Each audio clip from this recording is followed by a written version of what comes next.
Bienvenida, bienvenido a este Deep Dive. Hoy nos metemos de lleno en una meditación, bastante profunda, sacada del libro Patriarcas y Profetas. De Elena G. de White, sí. Exacto. Nos vamos a centrar en el capítulo de la caída de Jericó. Ujú.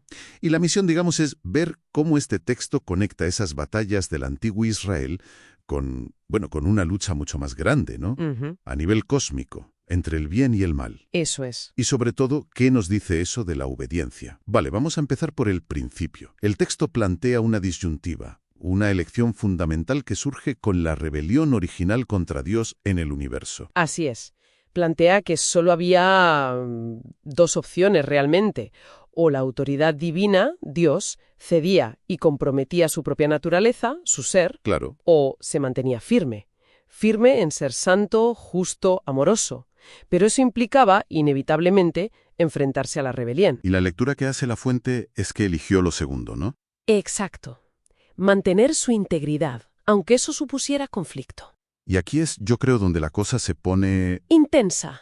Porque el texto describe cómo Dios interviene como Señor soberano cuando poderes aquí en la tierra, pues, reflejan esa misma actitud de desafío. Ujú. Y si esas guerras antiguas entonces no fueran solo por tierra, sino como ecos aquí de esa guerra cósmica, ahí surge esa imagen de Dios como guerrero. Efectivamente. Y fíjate lo interesante de esa imagen, según esta interpretación, claro, es que no es solo una imagen del momento, actúa como una especie de prefiguración. Un adelanto, digamos. Eso es, un adelanto de la victoria final sobre el mal que se describe luego en Apocalipsis, en el capítulo 20. Vale. Entonces, desde esta óptica, las guerras de Israel, las que Dios ordena, no serían simples, conflictos humanos por territorio. Estarían dentro de esa gran controversia, ese marco general. Ese conflicto cósmico. Exacto. Serían como una manifestación aquí en la tierra y anticipada del juicio final de Dios contra la rebelión. Pero espera. Aquí hay una tensión, me parece.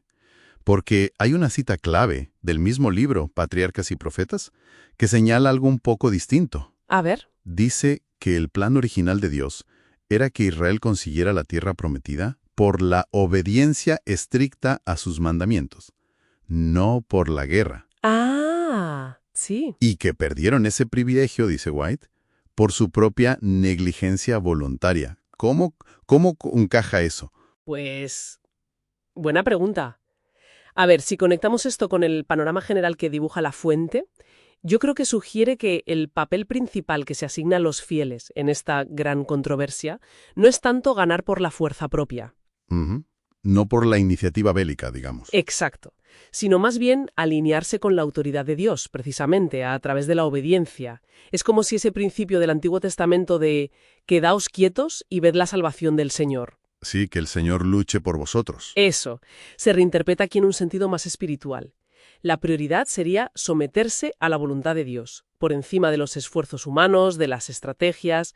La tierra idealmente no se conquistaba por la fuerza. Se recibía. Se recibía como un don, por ser fieles. Esto me lleva directo a un pasaje muy concreto, en Josué capítulo 5, justo antes de Jericó. Ujú. Josué se encuentra con una figura imponente, el comandante del ejército del Señor. Y Josué le pregunta directo, ¿eres de los nuestros o de nuestros enemigos? Claro, la pregunta lógica. Totalmente. Pero la respuesta es, sorprendente. Dice, no, sino que he venido ahora como comandante del ejército del Señor. O sea, no elige bando humano. Es que esa respuesta es crucial. Plantea una pregunta muy importante sobre nuestra actitud, ¿no? Especialmente cuando hay desacuerdos, conflictos, incluso dentro de la propia comunidad de fe. Sí. En lugar de estar buscando que Dios valide mi postura o que se una a mi bando. Que me dé la razón, básicamente. Eso es. El enfoque que se desprende de aquí es radicalmente distinto. La enseñanza que parece haber debajo es humildad. Reconocer y someterse a la autoridad suprema de Dios. Y entonces la pregunta cambia. Claro. La pregunta ya no es si Dios está de mi lado, sino ¿estoy yo del lado de Dios? Mis acciones, mi postura, reflejan su voluntad, su carácter. Eso cambia la perspectiva totalmente. Entonces, resumiendo un poco, ¿qué nos llevamos de este deep dive? Hemos visto ese vínculo que traza la fuente entre conflictos históricos y una lucha cósmica. Sí. Hemos visto esa imagen de Dios guerrero, pero quizá lo más potente es ese llamado constante a la obediencia estricta, como el camino que Dios prefería, incluso por encima de la iniciativa humana en la guerra, sea literal o metafórica. Exacto. Y queda una reflexión ahí, ¿no?